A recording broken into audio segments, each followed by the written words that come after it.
Мағжан Жұмабаев жазды күні қалада.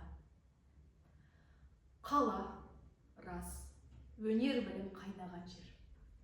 Тұтқын қып надандықты байлаған жер.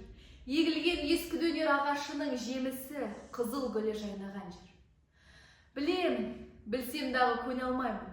Қалаға шын көңілім бер алмаймын. Қаншама өзімді өзім зорласам да, тәңірақат жаным шат болып жүре алмаймын. Себебі жыбырлаған жанын көрсем, бір еркін демалдырма шаңын көрсем, әсіресе өз еркінмен жүргізбейтін, қолайсыз құрылған тарзаңын көрсем, түседі сол мезгілде ойға дала. Жүгірген жалаң аяқ шақта бала, шалқар көл, қалың орман, мұтылғайлар, жайылған түрлі гүлмен кең-кең сала.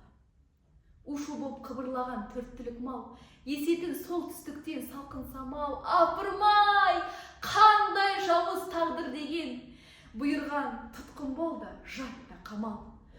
Кең дала мұндағыдай емес тығыз, сапырып күнде шетін сарығымыз, назбенен жылы жүзді жұмсақ сөзді, ақ үйде әзілдескен әдемі қыз.